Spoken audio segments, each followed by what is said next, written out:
Alright, Luzon, Visayas, Mindanao, maayong buntag ka natong tanan sa atong mga suking tigpaminaw dinhi sa DYSR 95.1 FM Dumaguete. Sa gihapon, akong giabi-abi ang mga naglantaw sa atong live streaming dinhi sa Facebook. Ubay-ubay na taog mga watcher diri sa atong Facebook ug sa mga namina usab sa ato ang radio broadcast sa gihapon. Ako si Cha, ang inyong higala sa kahanginan. Kauban ako karon sa gihapon si Evangelist Maven ug si Dr. Faulkner Faith Mascardo. Maayong buntag ug welcome sa atong daily devotional. Mayong buntag. Mayong buntag, no? And of course, ato silang ipa-follow direct sa ato ang YouTube channel. That is Music Generation Official. Ay apot mo kalimot to follow our streaming platforms that we're using alang sa ato nga mga music. One of the musics that you've just heard kanina nato available to Spotify, Apple Music, and YouTube Music direct siya. And napot ay mga Facebook nga mga pages where they could follow, no? Tagaan sila mga manindot nga mga feeds.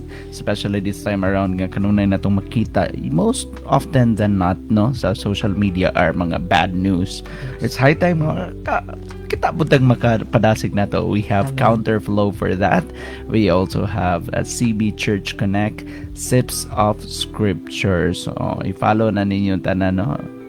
Of course, napoy katong pang visuals like Music Generation. Naputa sa dili lang YouTube at naputa sa Facebook and Instagram nga socials. At I greet atong kuyog direct kasi atong mga kuyog diri karon sa ato Yes, live. medyo ubay-ubay ang ato ang naglantaw sa atong live streaming, si Anthony, si Alisa, si Manase sa gihapon, and we have Joy Valencia, Arnie, Ranil, and si Mommy Flor, o si Pastor Beth. Okay. That's actually Henry, no? Like itong si Henry. And of course, Sorry. no? Good morning po din ni Sister Melissa. Good morning ni Melias. Good morning ni Francisca. Good morning ni Geraldine. Good morning ni Christine, no? Joella Christine. Then good morning po sa akong parents. Maing buntag ka natong tanan. Yun sa Geraldine yun mo. Mondehar Geraldine That's my Tabuniag. friend. Okay. Good morning, Geraldine. Our friend. Nakiki-friend. Praise it, Heavenly Father, we praise you for this day. Thank you for giving us another hope, another day of success and victory. Thank you for the joy that will overflow in our hearts. Amo ang kalipay-amahan nga matuluan mo kami sa tanan nga among kinahanglan, labi na sa mga gawi, sa kinaiya, sa pamatasan nga dapat nga ma-mold sa among personality. Father, we admit that we are not perfect. Yes. Daghang mga panahon na mahan nga musigi mi og kasayop sayop, musigi mi kapakyas, musigi kasala bato kanimo. But we praise and we worship your grace and your kindness sa amoa. Wala kaning undang sa pagdawat ka namo, sa pagpasaylo, wala kaning undang sa paglimpyo ka namo, pagtrabaho sa among mga kinabuhi. Salamat sa kapag-uhan. Salamat sa kusog, sa kalig-on, sa gift of salvation and the gift of righteousness nga mong nadawat diha kang Kristo Jesus, ng imong anak. Kini mga butang nga amahan nga mo ang ipangayo uban sa pasalamat kanimo ing kabuntagon sa ngalan ni Jesucristo nga among hari ug Ginoo. Amen. Amen. Amen. Hallelujah. Nini nga kabuntagon mga igala, let's proceed to verse 29 to 32 Evangelist Mab from the book of Exodus chapter 12. 12. Okay. And I'll take a version, mga kaigsoon, ano? And that night at midnight, the Lord struck down all the firstborn sons in the land of Egypt, from the firstborn son of Pharaoh, who sat on his throne, to the firstborn son of the prisoner in the dungeon. Even the firstborn of their livestock were killed.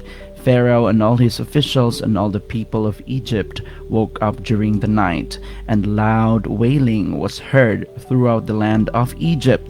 There was not a single house where someone had not died. Pharaoh sent for Moses and Aaron during the night. "Get out," he ordered. "Leave my people and take the rest of the Israelites with you. Go and worship the Lord as you have requested. Take your flocks and herds as you said, and be gone, but bless me as you leave. Sa Cebuano, diretsa. Nag-ingon diri, sapagkat tungang gabi gipamatay sa Ginoo ang tanang kamagulangang anak nga lalaki didto sa Ehipto, gikan sa anak sa hari nga maoy manununod sa trono, ngadto sa anak sa mga binilanggo, gipatay usab niya ang unang anak sa mga mananap. Niadtong gabiuna nahigmata ang hari ug ang tanan niyang opisyal ug ang tanang Ehiptohanon ug nabati nila ang tiyabaw kay walay balay nga wala kamatig anak nga lalaki. Niadto gayong gabiuna gipatawag sa hari si Moses ug si Aaron ug giingnan niya, hala panglakaw na kamo gikan sa akong nasod ug simbaha ang Ginoo sumala sa inyong gihangyo. Dad-a ang inyong mga karnero, mga kanding ug mga baka ug panglakaw kamo. Pag-ampo usab nga panalanginan ako. The power of God's judgment and mercy. Ang gahom sa paghukom ug kaluoy sa Dios. Ang gahom sa paghukom ug kaluoy sa Dios. So doon ay power sa judgment sa Dios and sa mercy sa Dios. Muna ito ang title ni nga buntagon mga higala sa ito ang pagka-studyhan sa itong pamalandungan. Sumala sa ito ang passage nga ito nadungog, adunay makasubo kayong moment. Dunay culmination of God's judgment on Egypt as the firstborn of Egypt are struck down. Ang kamagulangan sa tanan nga nasa Ehipto, kamagulangang anak nga lalaki nga tao o kamagulangang mga hayop. Pat yun.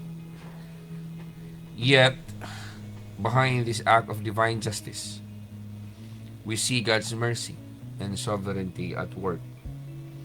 Kung kini nga passage sa mga higala, mo ni siya mutudlo na to or mapahinumdum ka na to that God's justice is real. Yes.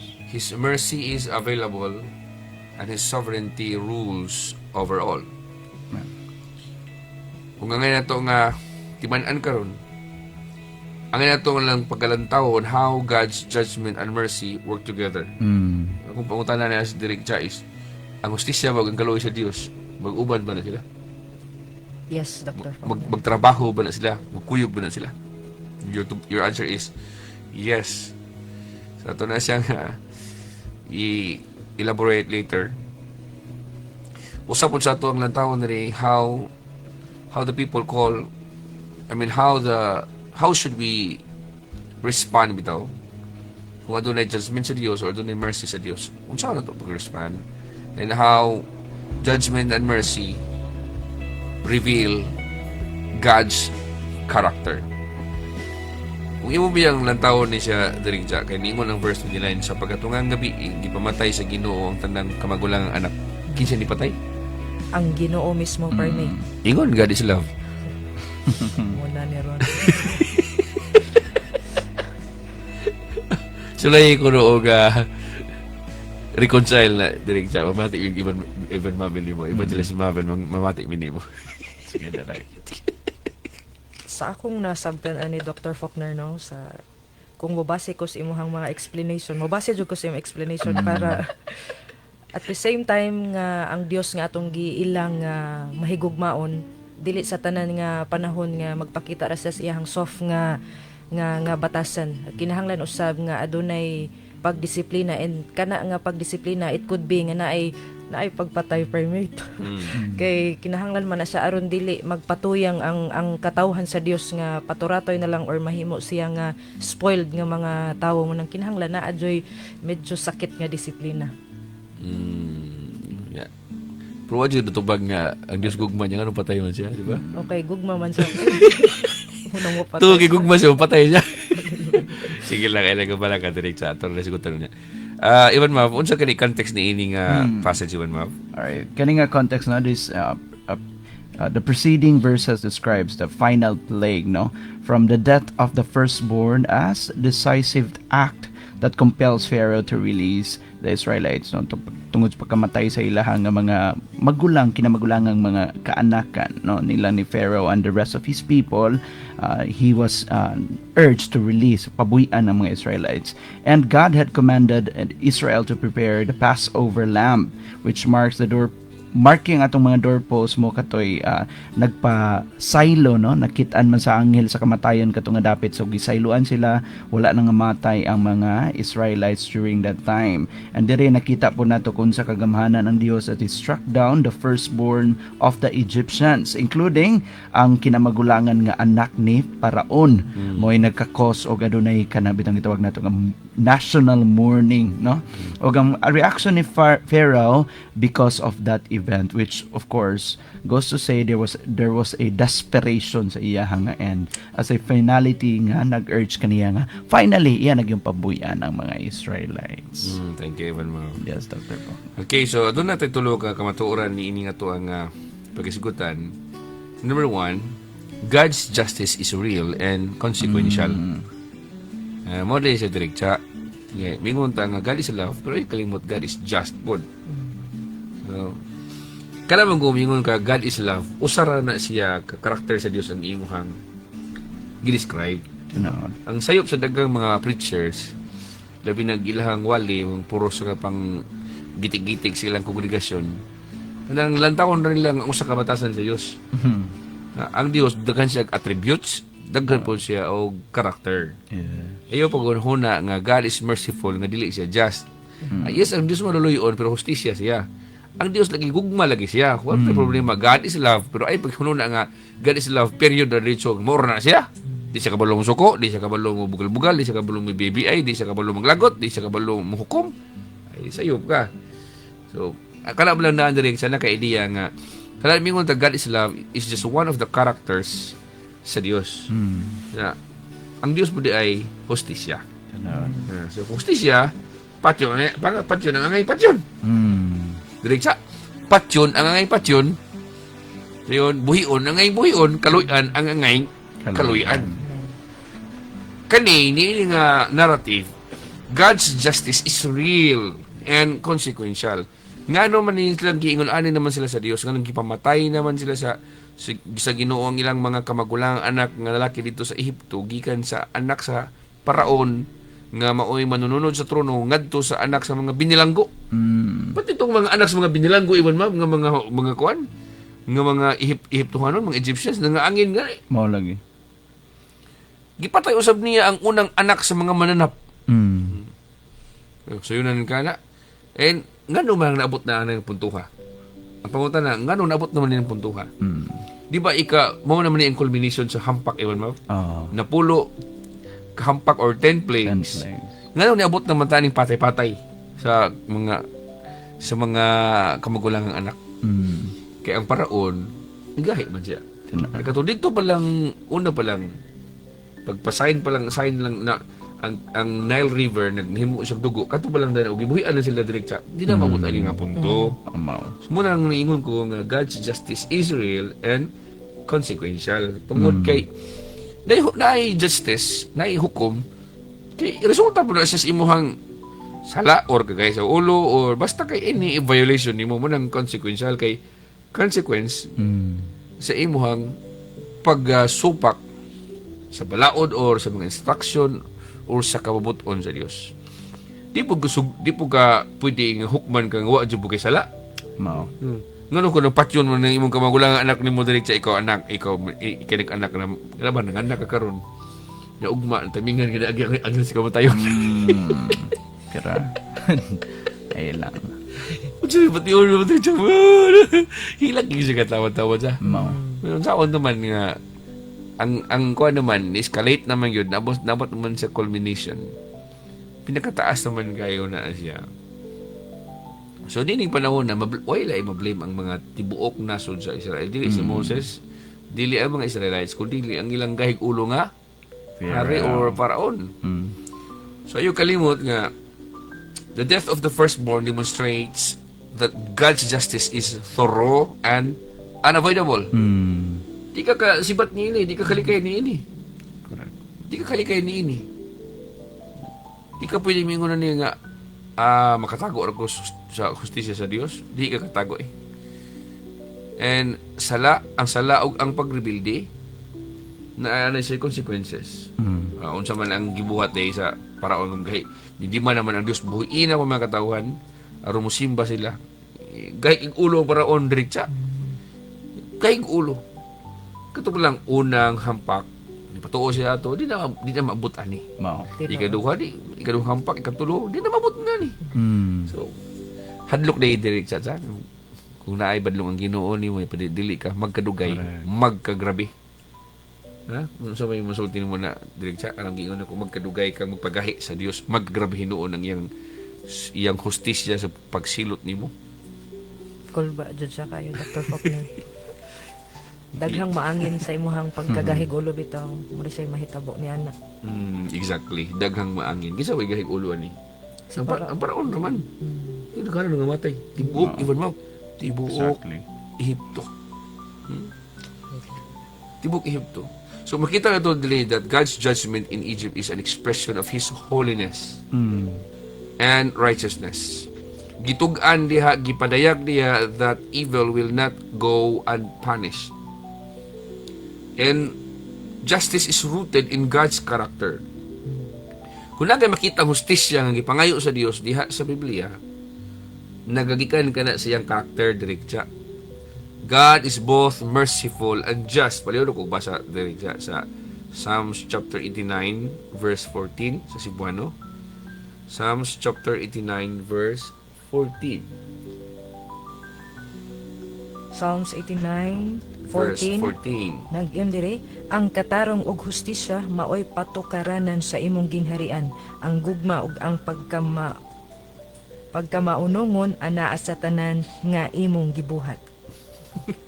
Sa English daw iban mo. Righteousness and justice are the foundation of your throne. Unfailing love and truth walk before you as attendants. Yes, righteousness and justice mo oy. Pundasyon. Pundasyon sa imong trono. So, pati kay tanan nga ang Dios maghari siya. Apan wala di siya pagkamatarong wala di siya hustisya. So kung kinala nga patyon direk sa patyon ka sa Dios. Kato mga tao, mga atheist, bigod sila nga, di ko ganahan sa Dios kung patay na siya. Kalami sa restaurant ni mo, anak, kay mura kunuhay ka og naluoy-luoy sa mga ipatay. Na one time even mga Dios na magiti ba. Yes. Ingon siya nga, ako, di ko mutuog Dios, kay, ngano man na siya, wa siya kaluoy, patay man siya. Ako siya giingnan pangutan na. Kung ikaw nakaigsoong babae, gi-rape og 7 ka buok lalaki. Di ba na mas tamasantaman gyud pag human gipatay gyud. Mutan ako nimo. Maglagot ka dili. So blagot. Kung bakit ani mo, subato nimo. So pusilon ako ang ginan niya. Nakakatungod mo patay pero ang Dios wala. Nauna rin po siya gugulingon yung nauna rin po siya gugulingon istorya. Yun siya, ilahin istorya ko ay wala ka kabalo sa hostisya sa Dios. Usahay ang atong ingilantong ang karon man doon na yung mga ugat ba sa tanan. Hayahayaw man lang ang Dios mo mughimog mga silot nga wala ni basihanan. Dili na pwede na. So atong mga pamalandungan ni nga ang hustisya sa Dios serves as a warning and a call to repentance. Isip ikaw makita ka nga na din mga hampak anam na gaog ginigingon diya ni Manase ba mag-isip-isip na lang yun. Kuno na diya ay naunsa naman din eh. So I hope nga sa application ni nga point number 1 mga igala we will recognize that God's justice is not to be taken lightly. Kung naman nga ni hustisya ang Dios nga iyang ipahamtang sa tao, ayaw nag-ingon-ingon na, okay na. No. Ayaw kalimot nga, ang Diyos gini mo panaog galing hukom, panaog gini sa justisya. Angay ka mo seryoso ni ana, kay samot na og baliwalaon na nimo kay maggrabe ra mo na diretsa. Kani og di pa gini buhian diretsa. I don't know, wala naman ka-record sa Bible, dili ko sure. Unsa ka iban ma? Unsa ka? Kung wa pa gid patuo ang paraon ni, unsa kay possibility iban ma? Naki-suggestion. Lord, nakagilista rin nga suggestion, Lord. ikaw unsing hampak. Unsa ka direkta? Oh. Ikaw may pipili o ikaw may Ginoo. Ikaw unsing hampak kay di man mo tuos ka magulangan. Posible Asawa. linugon. Mga asawa na po, kipatay na naman kung wala ng anak. Kung ang asawa na po, pwede sa. Pwede. Wag, ay, dili matarog og linog-linog ni direkta eh. Wag, sa matarog atong kuwan, Nile River nga sa liganto nila. Tubig niya. Nihimong dugo. Huwag kayo matarog sila ato. So, ayaw lang yung mong kalimot sa kingon, mga igal, ang sala doon na sa consequences. But God also provides a way of escape. Mo pa yung ganahan ako sa Diyos. Okay. Yes, ang sala, nasa consequences, pero mangita mo magi ang Diyos mo siya. Mingon siya, sige, mo ni ang consequences ninyo, pero di po maagi. Diba? Nga, katong naay mga balay nga naay mga dugo sa mga karnero o sa kanding, sa ilang doorpost o sa ilang lintel, di magkamapila to. Same na sa itong panahon ko rin. Mag-imo sa dadon sa gospel. Sa kamatayon na Jesus Christ. Di ba na impending judgment doon ay eternal fire, doon ay eternal nga kasakit. Pero sa may solusyon, sa may way sa Diyos nga mahan para maka-escape ang tawanan.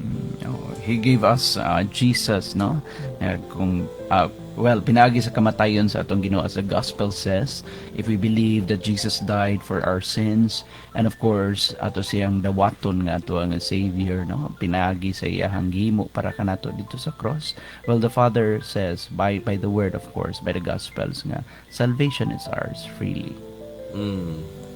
Okay, let's proceed to second point. God's mercy provides a means of salvation. So, connect ba naman pag-explain? God's mercy provides a means of salvation. Ang kaluoy sa Dios mo ay maghatag og pamaagi na kita maluwas. So, bisa day na ay hukom direkta, pero sa kaluoy sa Dios kung kabalo ka mudawat niya na maluwas gyud ka. Amen. Sa ako nang giingon nga ang dugo sa Passover lamb sa katong karnero sa nga gamiton nga ihawon aron nga ipahid dito sa poste sa ilahang mga putahan silang balay, daga point forward na siya ni Jesus Christ, na si Jesus Christ mo itong ultimate Passover lamb according sa 1 Corinthians chapter 5 verse 7. Siya gyud ang tinuod gyud nga kordero sa Dios, yung mga pahilikay ka na to gikan sa walay katapusang kamatayon, sa eternal death. And God's mercy is shown in providing a way for His people to escape judgment. Through the blood, pinaagi sa dugo, ang mga tao sa Egypt kaniadto, ang mga Israelita, they were spared death. Wala sila naapil sa kamatayon. So, kung mo siya sabton, mercy is not passive. It requires faith and obedience. Palihog ko mga higala sa type sa comment section if namati kanini. Ang mercy di ay dili siya passive. Di na pwede mingon nga, wala na ko'y buhaton. Kung mingon ka nga, Diyos ko, kaloy ko, nag-require na siyang faith, gikan nimo og pagsugot nimo. Amen. Panalitan na. Panalitan. Kung mingon ng Diyos, kanalingon ng Diyos ni Noe, nga Noe o Noah, akong hukman ng kalibutan, akong hukman ang inyong dapit, magpanlunop ko. Ingna ang mga tao nga pasakya sila sa arka. Di ba nagyan po yung way of escape even mo? Direkta, nagyan. Pero ang kaluoy sa Dios, dili sila maapil sa hukom, basta musulod sila sa barko o sa arka. So inana na siya, dili kay pingon, Lord kaloy ko, Ginoo kaloy ko, then wa kay kibuhat. Dili na siya, sayop nang may mga nga, Lord kaloy ko, pero na ipabuhat ang Ginoo nimo nga, sige mo nimo buhaton nimo para di ka mapil sa hukom niya, wala ra ka. Passive na siya, ang mga ganoon nimo. And remember, mercy is not passive.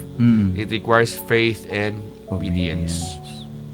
So sa ilang case, sa ilang context even they had to apply the blood of the lamb by faith in God's provision. Sila, kanabang ingon, sige, ato ning buhaton ang babag nga kahoy or sa atong pusti sa tuang balay, ato ning butangan og dugo, kay niingon ra ba gito ang Dios pinagi ni propeta Moses nga adunay kamatayon nga moagi. So dili ito bana-bana. Dili to pwede mingon ay sige. Covenant people bitaw ta, mga katawhan man ta nga sakop sa kasabutan sa Dios. Pwede ra tang lingkod-lingkod eh. Exempted ta na. Exempted mo direkta. Dili gid direkta sa. Bisa pagkapila ka mga Israelita, kung agi sa angin sa kamatayon, ang imuhang balay, ang pultahan sa imong balay, walay dugo sa karniro o sa kanding, matyan ka gayon. So, ano may masulti ni mo ng bahay na mo?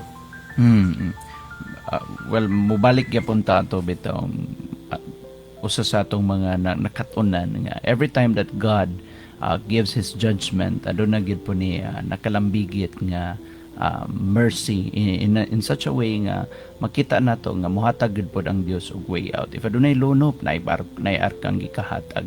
If in ani nga case nay kamatayon no sa mga kinamagulangan, naapoy solution ang gihatag ang Dios, which is of course katong the blood of the lamb or katong sa kanding no nga ikuan sa doorpost. That's imong lantawon no ang kuan na lang yun, ang trabaho na lang yun sa tao is pagtuman na lang. So, the neglect of it causes the demise of the people. So, di gyud po nato by virtue of the law, balaod no, di gyud po nato mabasol ang Dios kay natagaan naman sila og way out.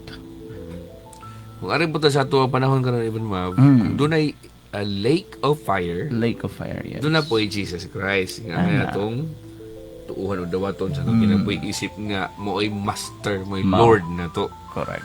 So, yun na siya rin. Hindi na pwede mingon, nito ako sa Ginoo. Dili ako, bro, okay na ko, di na ako simba niya, basta kaya ako tuon ako. Nari na. Klaruhan yung pagtuon ni mo, kay kuyawan ang pagtuon ni mo, mo kang tapulan. Mo. Ha? Tungkol kay tuon kang Jesus, di na ka mo simba, tapulan na ka. Kuyawan ka sa pagtuon sa. Di, mura bagingon nga, since nituon ko sa Ginoo, di na ko mabuhat og mayo kay nituon naman ko. Ang kuyawan ka sa pagtuo.